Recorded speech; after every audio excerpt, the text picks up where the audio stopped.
you're doing well. So, yesterday we talked about forms of government, okay, and different varying forms. And so, now what we're going to do is we do history for our course a little conceptually. So, what we're going to do is we're going to look at some actual case studies. And so we're going to look at different eras with different forms of government. Does that make sense? I know in your other history classes it goes chronologically and it goes kind of like this is from day 1 to day 7 of history or whatever.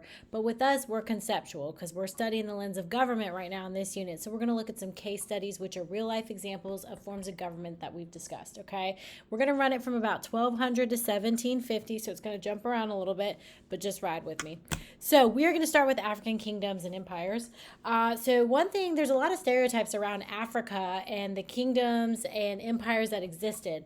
A lot of times people have a stereotype of Africa that Africa is maybe not as advanced or backwards or things like that. In history, well, actually, African kingdoms and empires and many eras of history have been forerunners, innovators, and ahead of the game.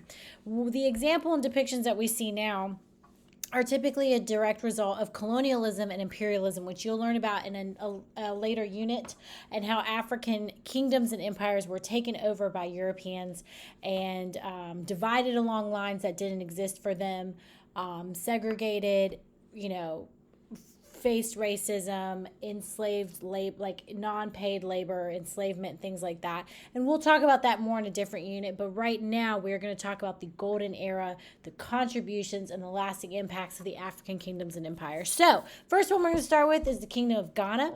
The type of government that they had is they had a kingship, which means they had a monarchy, but they also paired it with theocracy, which means that religion was in the forefront. They traded gold and salt in Ghana during this time, and gold and salt during this time was a hot commodity. Gold was the currency and salt was the preserver of food and also made food taste better during this time. So typical things when you see in the government of Ghana is they're going to tax the chiefs of surrounding areas. So Ghana's an empire. It's not just a country or a city. It's an empire, which means they took over other areas of land. And because Ghana was so vast, their king could not be everywhere. So he had chiefs that governed part of the empire for him.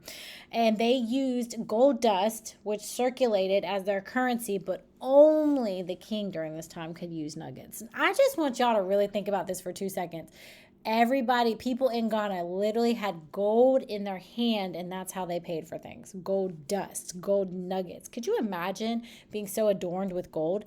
And so when we talk about the religion of Ghana during this time, in the 11th century, Islam spread through the area, and so their king had Muslim advisors. Muslims are people who practice Islam. And so when you look at the 11th century during this time in Ghana, Islam had spread rapidly, okay? And Islam is going to spread a lot through North Africa during this time. And in 1076, Ghana eventually was going to be conquered by the Almoravids, which are from North Africa. And they never really regained their power after that, which Ghana still exists today as a country, but there's been an evolution since then. But I do want you to think about how much gold or how awesome all the golden things were. So if you take a look at this picture here, this is some of the lasting architecture from Ghana. Remember that Africa, especially on the west coast, has a variety of different climates, but there are, the Sahara Desert goes all the way across most of the northern part of Africa. So there are desert climates, the heat is drier, but this architecture is still standing today, which also shows a great impact of what the Ghanans were able to do and the impact. So the next kingdom we're going to talk about is Mali. This is the Great Mosque of Timbuktu. Timbuktu is a very big city in Mali and in Africa. We still hear about Timbuktu today, but when you take a look at this architecture, we're seeing sand, doors.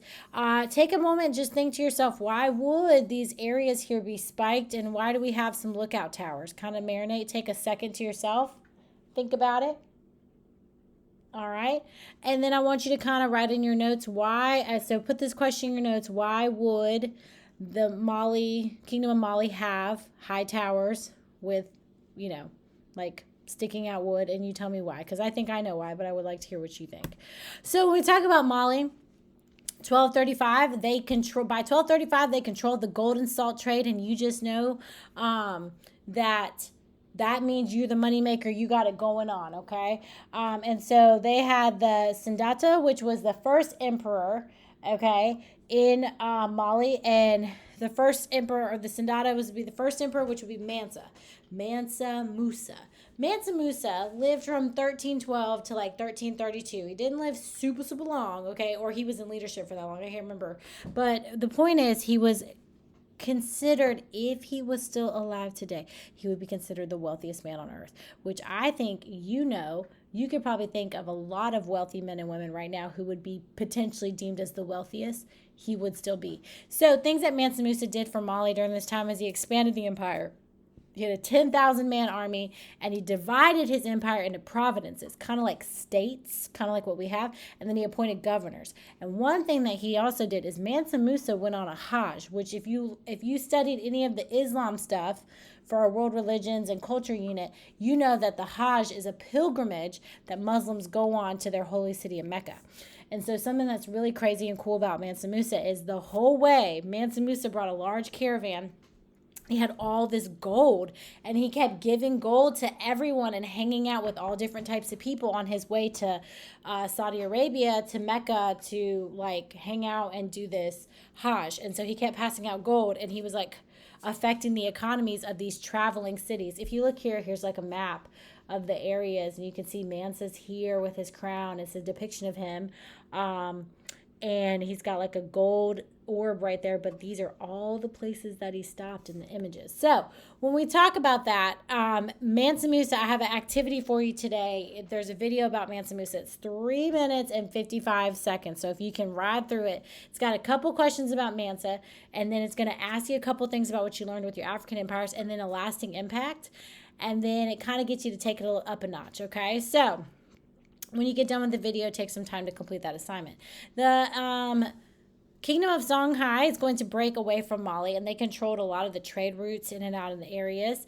They were expanded by military conquest. So what you need to notice too is a lot of these kingdoms are taking over, or empires are taking over other empires to expand themselves. Some things that are notable about them is they had efficient tax systems and centralized government. And the root word of centralized means center. Center means that they had a centralized government, so everybody reported to that government and everybody answered to that government. But they did lack modern weapons, and eventually they'll be defeated by the Moroccans in 1500. So this is a tomb of one of the emperors of Songhai in Mali, West Africa. And so one thing I just want you to notice with its architecture is like these spikes here, things that are also, like we talked about in the previous picture before, protection, or it also helps the infrastructure stand. But these things are still standing today, even though they're hundreds of years old. So definitely a lasting impact, a contribution, and also very efficient if it's still standing. So the Swahili city-states are going to be a little bit different. They're going to be on East African coast. So we were focusing a lot on the west, and now we're going to talk about the east. And these guys are on the water, okay? And so what's really awesome is that they provided and connected raw materials to the areas surrounding the Indian Ocean, okay? So cool things that are kind of lit for these guys, like Mombasa, Zanzibar, Kilwa, okay? All of them are able to get on boats and trade. So they go to Madagascar, they can go up to the Red Sea, they can go to Cairo and Alexandria, which are in Egypt. They can also hit up Mecca and Medina, which are two big cities for Islam, because Islam is going to be the predominant religion during this time. So the Swahili states really were amazing in Africa because they were coastal, so they could go all of the places and link and have cultural diffusion with lots of people. And so that was something that was really great about the Swahili city-states. All right, so you just got a little preview of tomorrow. Didn't mean to click that far, but these are your African city-states kind of in a nutshell. I'm going to put a video up about Mansa Musa and some lasting impacts, and I will probably add some supplemental resources for you to look at as well to kind of get your read on, so that you can learn a little bit more about these African city-states, okay, and these empires and kingdoms and things like that.